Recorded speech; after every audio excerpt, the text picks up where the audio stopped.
지난주부터 우리가 십계명을 시작했는데요.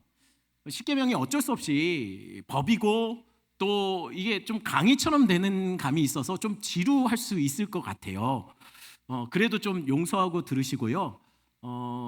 이렇게 부탁드리지만 지난주에도 그러셨는데요. 강의 같다고 해도 강의 같아도 그냥 설교에 집중하시면 좋겠습니다. 설교 시간은 설교 시간이지 기도 시간이 아니니까요. 눈 감고 계시면 안 됩니다. 예, 지난주 우리는 십계명의 서론 부분을 다루었어요. 그러면 복습을 좀 해보겠습니다. 하나님이 이스라엘에게 주신 율법이 총 몇 개죠? 613개예요. 그 중에 무엇 하라라고 명령하신 명령이 248개입니다. 무엇 하지 말라 하는 것은 365. 우리 부모님들이 자녀들한테 잔소리할 때 하루에 한 가지씩 하면 365개가 돼요. 우리 하나님도 365개를 하지 말라고 하셨어요. 합쳐서 613개입니다.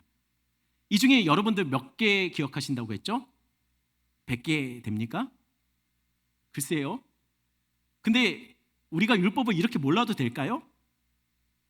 율법 모르고 있다가 죄 지으면 하나님 몰라서 그랬어요. 정상 참작이 되나요?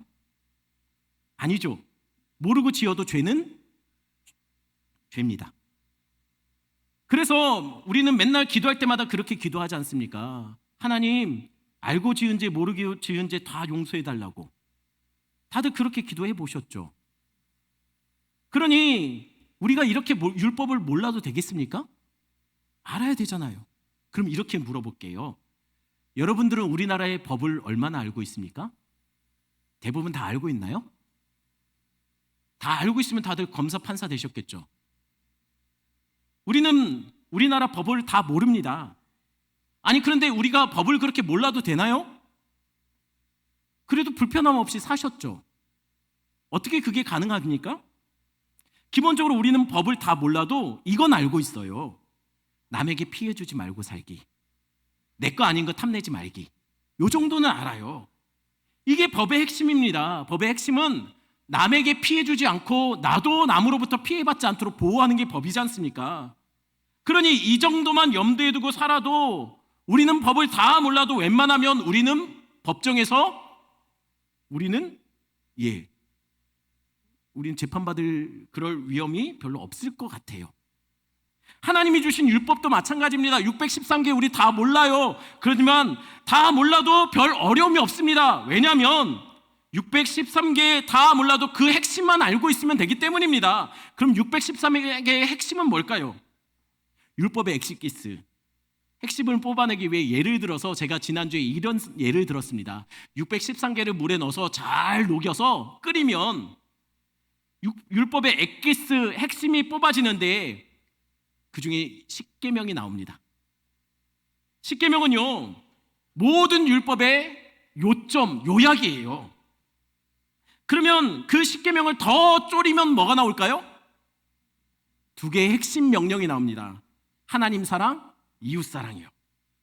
결국 율법과 선지자의 말은 다 이 두 가지 법에 다 포함이 돼요. 그러면 다시 하나님 사랑, 이웃 사랑 이 두 계명을 한 단어가 남을 때까지 다 쪼려버리면 뭐가 나올까요? 한 단어? 사랑입니다. 우리 하나님은 사랑이십니다. 하나님의 성품이 사랑이에요. 사랑이신 하나님이 우리에게 명령하시는 것이 뭐냐면 사랑을 요구하고 있는 거예요. 그게 율법이라는 거예요. 그러니 율법은 우린 다 몰라도 하나님 사랑하고 이웃 사랑하고 하나님 사랑 그 성품을 닮은 우리가 그 사랑으로 삶을 살아내는 것. 이러면 사실 613개를 다 몰라도 우리는 괜찮다는 거예요. 오늘은 사랑이신 하나님이 우리에게 10계명 중에 첫 번째 계명을 알려주는 본문을 우리가 같이 다루게 될 것입니다. 첫 계명은 아주 특별한 의미를 가진 계명이에요. 왜 그러냐면요. 여러분들이 처음 만나는 사람들과 이야기를 하다 보면 어느 정도로 이 사람 한 번 볼 사이가 아니다 싶으면 여러분들이 반드시 하는 질문이 있어요. 혹시 어떤 질문인지 아십니까? 제가 미국에 있을 때요. 한국 사람은 미국 사람들하고 막 대화하다가도요. 이 사람 앞으로 계속 볼 사이인 것 같다면 반드시 이 질문을 해요. 그러면 이 질문을 하면 미국 사람들이 굉장히 당황해요. 그 질문이 뭔지 아십니까? 혹시 몇 살이세요? 한국 사람 이 질문 꼭 해요. 굳이 해요. 생뚱맞게도 해요. 왜냐하면 이게 확인이 돼야 그 뒤부터 내가 이 사람에게 어떤 말투, 어떤 태도를 취할지가 나와요. 미국 사람이랑 얘기하다가 너 몇 살이냐 물어봤다 나보다 어리면 그때부터 짝다리를 짚어요. 미국 사람들 원래부터 처음부터 짝다리였는데, 한국 남녀노소 할 거 없이 싸울 때도 동일하게 물어보는 질문이 이겁니다. 너 몇 살이야? 아이들은 너 몇 학년이야? 라고 이 말로부터 싸움이 시작돼요. 어른들은 민증 깔까? 이걸로 싸움이 시작됩니다. 그래서 상대가 나보다 어리다고 확인되면 그때부터 기선제압하기 위해 이렇게 말하죠. 나이도 어린 놈이? 안 해보셨나요? 한국은 서열 문화를 굉장히 강조해요. 제가 이 얘기를 왜 하냐면 한국만큼, 아니 한국보다 더 서열을 따지는 민족이 있습니다. 어떤 민족일까요? 히브리 민족이에요. 그러니 히브리 사람들은 어떤 목록을 이야기하면서 가장 먼저 이야기한다면 그것은 그냥 어찌하다 보니 먼저 생각난 게 아니라 서열상 가장 중요한 것이기 때문에 먼저 언급하는 거예요. 그러니 10계명 중에 가장 중요한 계명은 무엇일까요? 여태 설명했잖아요. 10계명 중에 가장 중요한 계명 뭡니까? 1계명이에요. 그럼 1계명은 무엇이죠? 3절 말씀 같이 읽습니다. 너는 나 외에는 다른 신들을 내게 두지 말라. 1계명은 너는 나 외에는 다른 신을 내게 두지 말라라고 말씀하십니다. 이게 가장 첫째 되는 가장 중요한 계명입니다. 다시 묻겠습니다. 1계명이 뭐라고요? 나 외에는 다른 신을 두지 말라, 이겁니다. 그럼 사람들은 신을 어디에 둔다는 얘기일까요? 하나님 말고 사람들은 주로 신을 어디에 두고서 살아가죠? 신을 어디에 두느냐에 따라서 사람들이 생각하는 신론이 달라져요. 먼저 그림 보겠습니다. 붉은 원, 이 붉은 원은 자연 혹은 세상이라고 말하겠습니다. 그럼 붉은 원 안에 내가 있죠. 세상 속에, 자연 속에 내가 삽니다. 그런데 첫 번째 그림, 그 그림은 뭘 말합니까? 내가 세상에 있고 나를 둘러싼 세상 혹은 자연에 뭐라고 써져 있습니까? 신이라고 써져 있습니다. 즉 나를 둘러싼 세상과 자연을 신 그 자체로 보는 것, 이것을 뭐라고 얘기하냐면 범신론이라고 불러요. 범신론에 의하면 해도 달도 별도 바람도 나무도 풀도 땅도 다 신이에요. 범신론자들에게 있어서 신은요, 자연 그 자체이지 인격을 가진 존재가 아닙니다. 그렇다면 범신론적인 입장에서 보면 우리 성도님들은 굉장히 지금 잘못하고 계시는 거예요. 왜 잘못하냐면요, 우리 성도님들 보니까 봄 되면 나물 캐러 많이 다니시던데, 범신론적인 입장에서 보면 나물 뜯고 참기름 넣고 팍팍 무쳐 먹는 거, 그러면 안 됩니다. 왜요? 그게 다 신이에요. 신을 뜯어먹고 묻혀서 먹고 불경스러운 거예요. 지금 우리를 둘러싼 모든 환경이 신이 되는 것이 범신론이기 때문입니다. 그러니 범신론 마음에 듭니까? 예. 그럼 이 그림은 뭘까요? 세상에 나는 존재합니다. 근데 신이 없어요. 이런 형태의 신앙을 우리는 무신론이라고 말합니다. 근데 정말 세상에 무신론자가 존재할까요? 세상에 무신론자 존재합니까? 정확하게 말하면 무신론이라고 주장하는 사람들은 존재하지만 무신론자는 없어요. 왜냐하면 무신론자들의 특징은 내가 주인이에요. 나를 섬기며 사는 거예요. 나를 즐겁게 하고 나를 더 즐겁게 하고 섬기며 그렇게 살아가는 게 무신론자의 특징입니다. 그러면 나를 섬기고 나를 즐겁게 하기 위해서는 뭐가 필요하죠? 여러분, 즐겁게 하려면 뭐가 필요합니까? 답은 아는데 답을 말하기가 그렇죠. 그럼 이렇게 제가 말씀드리겠어요. 여러분들 길을 가는데 길에 5만 원짜리가 떨어져 있어요. 그러면 어떨까요? 일단 줍죠. 그리고 주인이 있나 찾아보기는 하지만 주인이 없기를 바라죠. 그리고 그 돈을 갖고 그것 때문에 오늘 아마도 하루 종일 기쁠 겁니다. 우리가 기쁘고 우리를 섬기려면 우리는 뭘 필요로 합니까? 돈, 쾌락을 또한 우리는 원해요. 그런 점에서 무신론자들은 나는 신을 섬기지 않는다고 말하지만 실제로는 뭔가에 매여 있고 뭔가에 끊임없이 섬기고 있고 뭔가에 마음 빼앗기며 살아가고 있다는 거예요. 마음 빼앗기지 않고 뭔가를 섬기지 않고 뭔가에 매여 있지 않는 삶은 없어요. 있습니다. 공동묘지에. 사실 모두가 돈, 정욕, 쾌락, 성공에 다 매여 있고 그것에 마음 쏟아붓고 나를 섬기면서 살아가고 있는 거예요. 그런 사람들 실제로는 만몬을 섬기고 있는 거지만 자신들은 그렇게 말합니다. 나는 무신론자라고요. 무신론이라고 주장하는 사람들은 있지만 진짜 무신론자들은 없다는 겁니다. 왜냐하면 세상 모든 사람들은 다들 무언가에 매여 있어요. 다들 무언가를 위해 마음 빼앗기며 살아가고 있습니다. 그 다음 이건 뭔가요?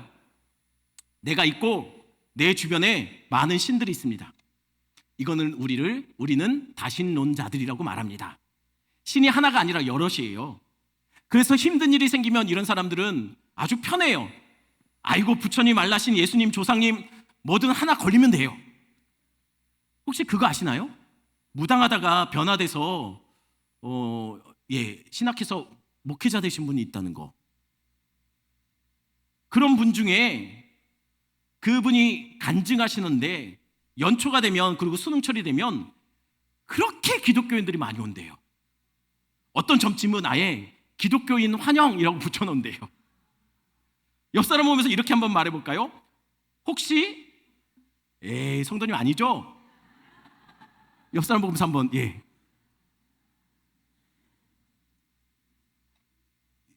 아니랍니다. 그런 곳에 다니시는 분은 예수님을 믿는 것이 아니라 예수님도 믿는 거예요. 이렇게 신을 하나가 아니라 여러 신이 있다라고 믿는 자들을 우리는 다신론자들이라고 말합니다. 그럼 이건 어떤가요? 이 사람 신을 믿어요. 근데 그가 믿는 신은 나를 둘러싼 세상에 없고 세상 밖에 존재해요. 그래서 이 신은요, 세상에 관여하지 않습니다. 별 관심이 없어요.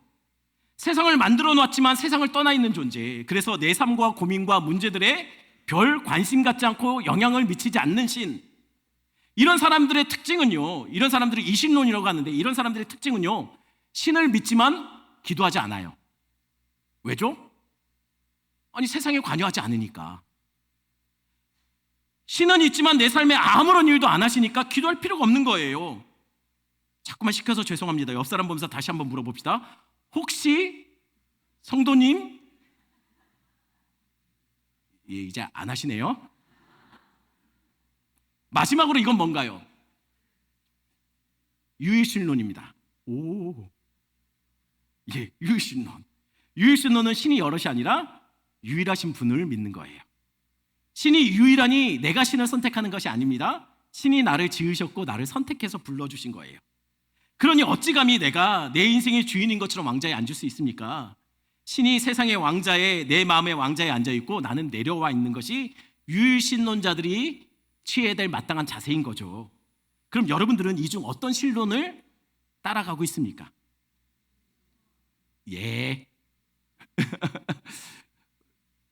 이 답을 안 들었다고 생각하고 묻습니다. 범신론자들입니까? 아니면 무신론자입니까? 다신론자입니까? 이신론자입니까? 이 답을 안 들었다고 생각하고 혹시 하나님은 그저 성경 세계에만 역사하시는 분으로 알고 계시지 않습니까? 만약 그렇다면 이신론자예요. 사실 우리는 모두가 아니죠. 우리는 오직 하나님은 살아계셔서 오늘도 우리 삶에 역사하고 계시는 유일하신 하나님으로 우리는 믿고 있습니다. 그래서 그분의 이름이 뭐라고요? 여호와입니다. 여호와의 뜻은 나는 있다, I am이라는 뜻이에요. 나는 살아있다. 다른 신은 없다. 나는 있다. 예요. 그분은 살아계신 하나님입니다. 하나님은 1계명에서 우리에게 살아계신 하나님이 이렇게 명령하고 있어요. 너와 나 외에는 다른 신을 내게 두지 말라. 10계명 중에 가장 중요한 계명 1계명, 너와 나 외에 나 사이에 다른 신을 내게 두지 말라. 이게 원어로 보면 사실 이 구절을 이렇게 번역하는 것이 더 정확합니다.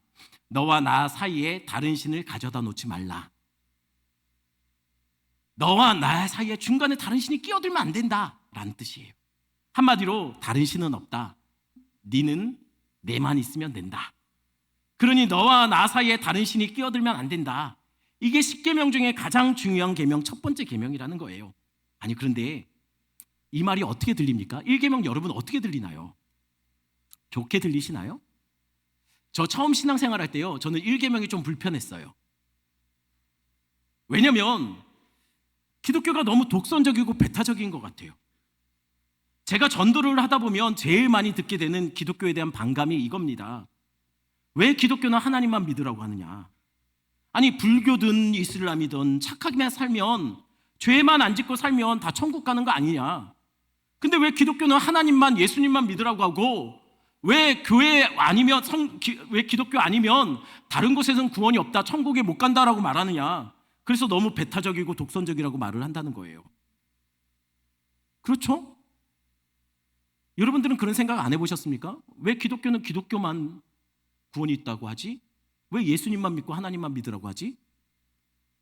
너무 독선적이고 배타적인 것 같지 않나요? 왜 다들 표정이 설득되는 분위기입니까? 여러분, 배가 아프면 어디 가죠? 내과 가죠. 비염이 있으면 이비인후과. 이가 아프면, 얼굴이 마음에 안 들면 부모님께 따져야죠. 다들 전공 분야가 있다는 거예요. 가난한 사람들은요, 돈이 궁하면 만몬을 찾아갔어요. 전쟁에 나갈 때는 전쟁의 신인 몰렉을 찾아갔습니다. 쾌락과 풍요를 기원할 때는 바알과 아세라를 찾아가 거기서 예배했어요. 가난한 사람들은 그때그때 적당한 신을 선택해서 그곳에서 예배했다는 거예요. 그런데 하나님은 너와 나 사이에 다른 신을 두지 말라, 나만 섬기라라고 말하니 기독교는 꽉 막혀 있는 것 같아요. 너무 배타적이고 독선적인 것 같습니다. 그런데 정말 그럴까요? 우리가 믿는 신앙이 정말 독선적이고 배타적이 맞습니까? 그럼 이렇게 묻겠습니다. 1계명을 받았던 원독자 누구죠? 막 출애굽한 이스라엘 백성들이에요. 지금 이스라엘 백성, 얼마 전까지는 애굽에 살던 이스라엘 백성들에게 하나님이 1계명을 주시는 겁니다. 그 1계명을 받을 때 이스라엘 백성들도 하나님 너무 독선적이고 배타적이다 라고 느꼈을까요? 여러분, 애굽에서 이스라엘 백성들은 하나님만 믿는 유일신론자들이었을까요? 아니에요.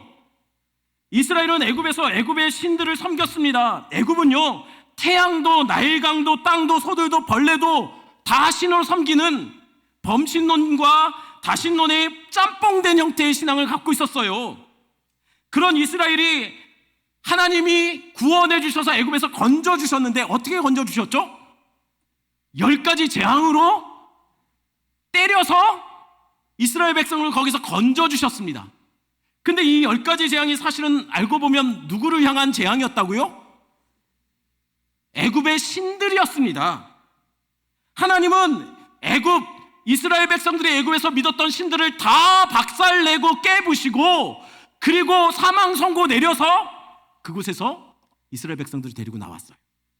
그리고 하나님이 신의 산에 그들을 모아놓고 이렇게 말씀하시는 거예요. 나 외에 다른 신을 섬기지 말라. 여러분, 이게 배타적이고 독선적으로 들렸을까요? 아니죠. 왜냐하면 10가지 재앙을 통해서 이스라엘이 깨달은 것이 있습니다. 뭐냐면, 다른 신은 없구나. 오직 우리 하나님만 살아계신 하나님이구나. 이거 깨달았다는 거예요. 그 유일하신 하나님이 지금 1계명으로 그렇게 말씀하고 있는 거죠. 우리 2절 말씀, 이 명령을 주시기 전에 하나님이 뭐라고 말씀하시는지 먼저 보겠습니다. 2절 말씀 우리 한번 같이 보겠습니다. 나는 너를 애굽 땅 종되었던 집에서 인도하여 낸 내 하나님 여호와니라. 하나님이 1계명을 주시기 전에 먼저 이 말을 해요. 내가 너를 구원했다라고요. 여러분, 율법을 주신 것이 먼저가 아니에요. 뭐가 먼저죠? 구원이 먼저예요. 율법이 먼저가 아니라 구원하심이 먼저입니다. 율법을 지켜서 구원받은 게 아니라 구원해 주시고 나서 율법을 지키라고 우리에게 명령하신 거예요. 구원하셨기 때문에 이렇게 요구하시는 거예요. 나만 섬기라. 다른 신은 없잖아. 나밖에 없다. 그러니 나만 섬기라.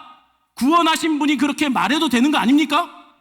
구원하신 분이 그렇게 말하는 것이 독선적이고 이게 굉장히 폐쇄적인 건가요? 왜냐하면 하나님이 이스라엘을 애굽 땅에서 불러내실 때, 하나님이 우리를 세상에서 불러내실 때 하나님이 우리를 어떻게 불러내셨습니까? 고린도후서 6장 18절 볼까요? 같이 읽습니다. 너희에게 아버지가 되고 너희는 내게 자녀가 되리라. 전능하신 주의 말씀이니라 하셨느니라. 하나님이 우리를 세상에서 불러내실 때 우리를 뭘로 불러내셨습니까? 자녀로 불러내셨어요. 이건 바꿔 말하면 하나님이 우리의 아버지가 되어주시기로 하신 겁니다. 이 안에 약속이 담겨 있다는 거예요. 아니, 우리는 자녀인데 그러면 하나님은 난 니네 아버지 아닌데? 라고 하십니까?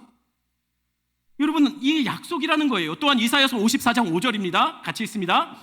이는 너를 지으신 이가 내 남편이시라. 그의 이름은 만군의 여호와시며 내 구속자는 이스라엘의 거룩한 이시라.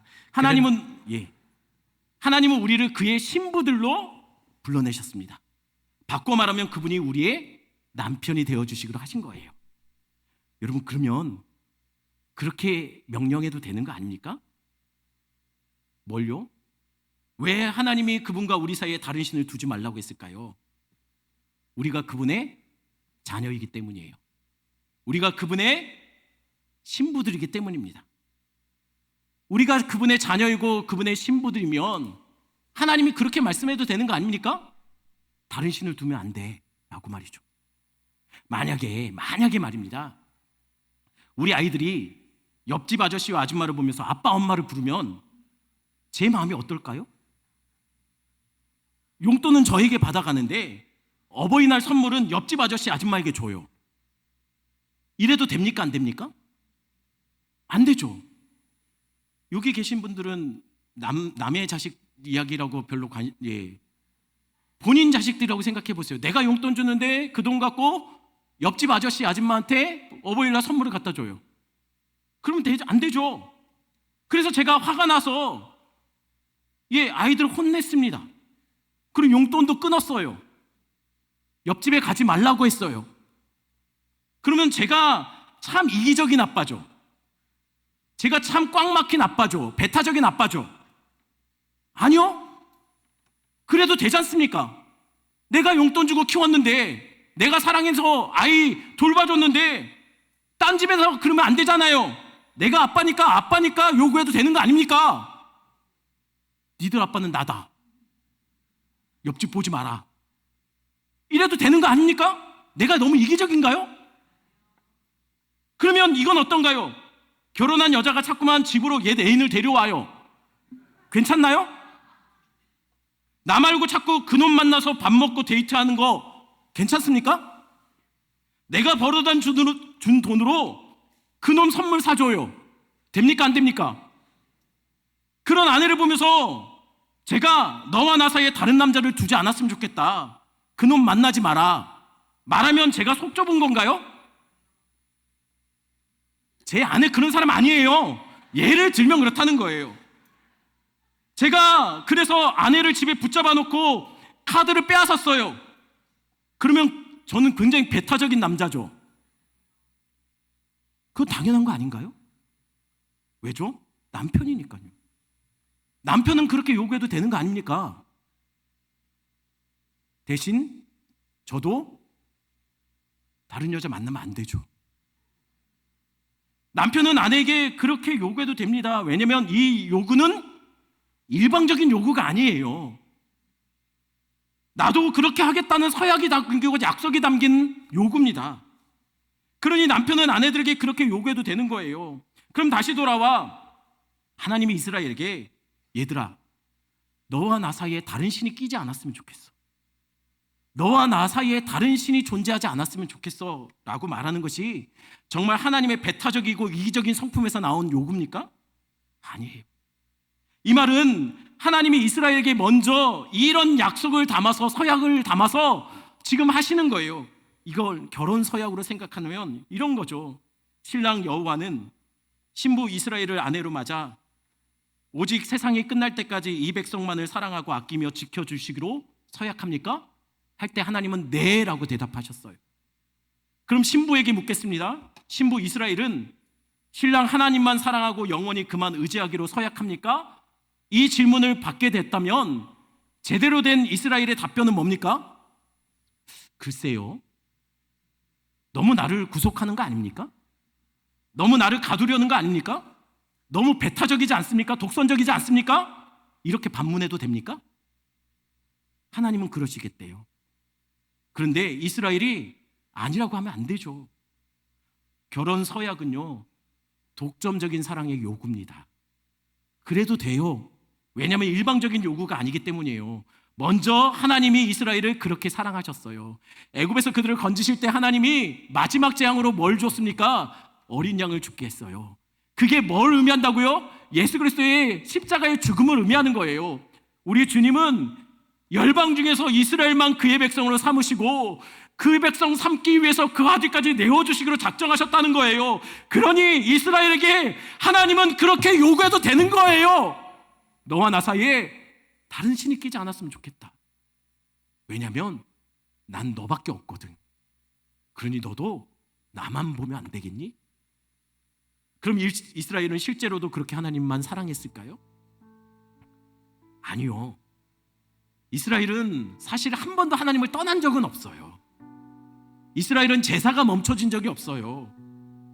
이스라엘은 늘 하나님 앞에 나와 제사를 드렸습니다. 마치 우리가 늘 예배드리듯이요. 그런데 문제는 그들은 하나님만 섬긴 것이 아니고 늘 하나님과 우상을 겸하여 섬겼어요.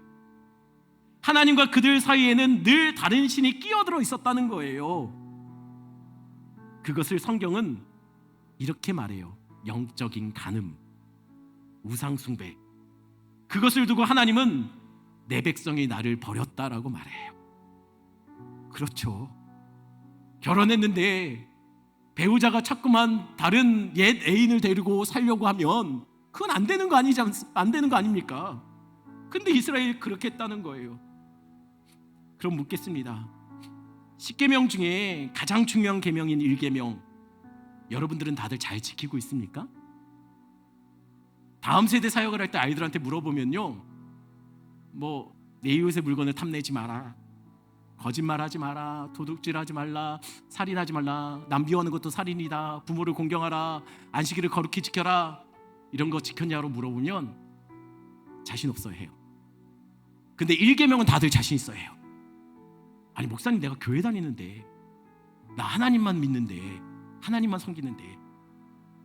근데 하나님은 지금 이렇게 말씀하시는 거예요. 너와 나 사이에 다른 것이 끼지 않았으면 좋겠다. 그러니 여러분들이 1계명에 자신 있습니까? 잘 지키고 계시나요? 혹시 하나님보다 더 오랫동안 묵상하는 것이 있습니까? 이번에 집값이 올라야 되는데, 야 어디 거기 땅 괜찮다더라. 혹시 더 많이 생각하고 더 많이 묵상하는 것이 있습니까? 혹시 우리가 하나님보다 더 많이 시간을 보내는 뭔가가 있습니까? 혹시 하나님보다 더 간절히 사모하는 뭔가가 있습니까?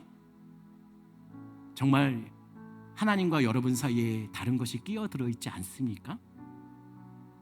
하나님은 오늘 우리에게 이렇게 말씀하세요. 너와 나 사이에 다른 것이 없었으면 좋겠다. 왜요? 적어도 하나님은 우리가 전부이기 때문이에요. 우리 하나님은 세상에 마치 나 하나만 있는 것처럼 사랑하세요. 그래서 하나밖에 없는 아들, 세상에 하나밖에 없는 아들을 우리를 위해서 십자가에 내던지셨지 않습니까? 그 하나님이 우리를 사랑하십니다. 천하 만국 열방 온 우주를 통치하시는 그분이 그 아들까지 내어주시며 우리를 사랑하시면서 우리에게 이렇게 요구하시는 거예요. 이렇게 요구해도 되는 거 아닙니까? 재현아, 난 너와 나 사이에 다른 것이 없었으면 좋겠어. 왜냐하면 난 너밖에 없거든. 그러니 너도 나만 사랑할 수 없겠니? 이게 하면 안 되는 요구입니까? 우리 찬양 말씀 생각하시면서 함께 찬양합니다.